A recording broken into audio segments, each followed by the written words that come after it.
I love the city of Richmond. I was actually born here in 1954, and I've been really pleased over the course of those years to see a lot of good and positive things happening in the city of Richmond.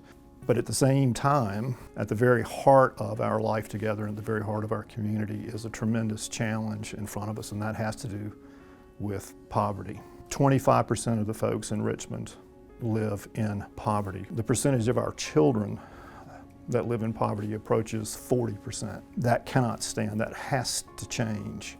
When we're talking about poverty, we're not just talking about households with too little income coming in, but we're also talking about being cut off from all kinds of support, so that one of the results of living in poverty is this profound social alienation.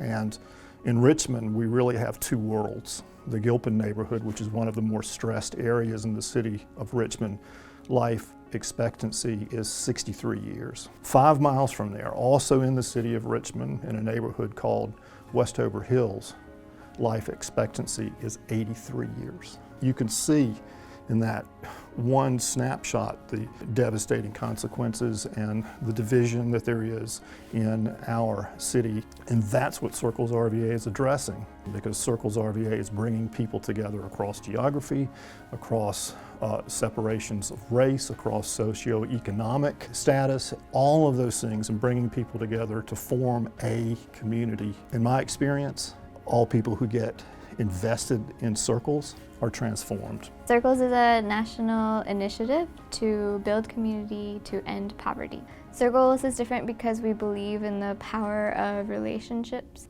Typically, nonprofit organizations have kind of like a set service that they provide, and Circles doesn't really have that. What we do is we just connect people. Our leaders are individuals who are living below the federal poverty guideline, but are motivated to make a change. And we call them leaders because they are experts of their own experience. They are leading the change. When I first started Circles, I didn't have a job. Well, I've been in Circles for over a year now, and the tools that they gave me, I have a job now.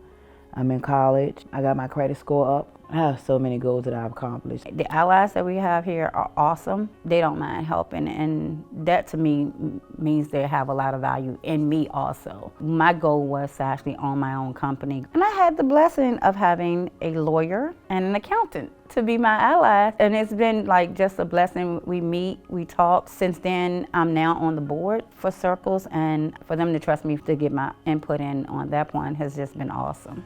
Circles work because the leaders make it work. Literally not a day we rest until we get everything done. And I have 4 kids. Failing is not an option for me.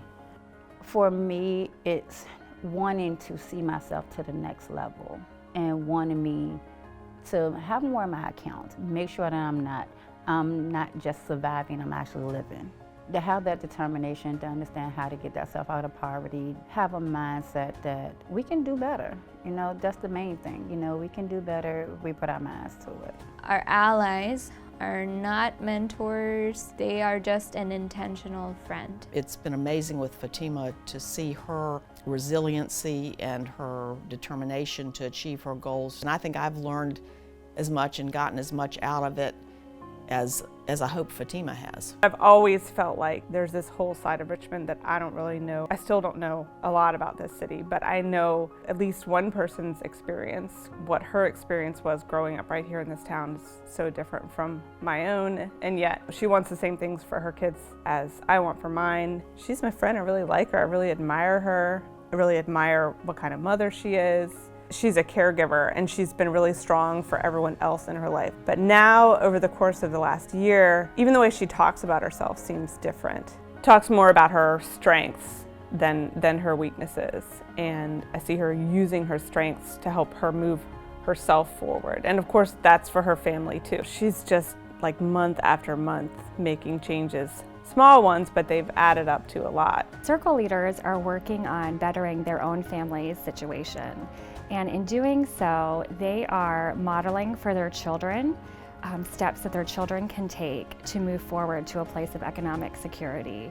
So circle leaders are really breaking the cycle for their own family. We see a ripple effect. Circle leaders will start to expand their social networks, they'll start to grow, and in doing so, they're affecting other people and growing their network. Ideally, circle leaders come back and become allies, and allies start to grow with a sense of community engagement, and those circles will just grow and overlap and really start to impact a great number of people in Richmond. It all starts with a desire to expand your circle.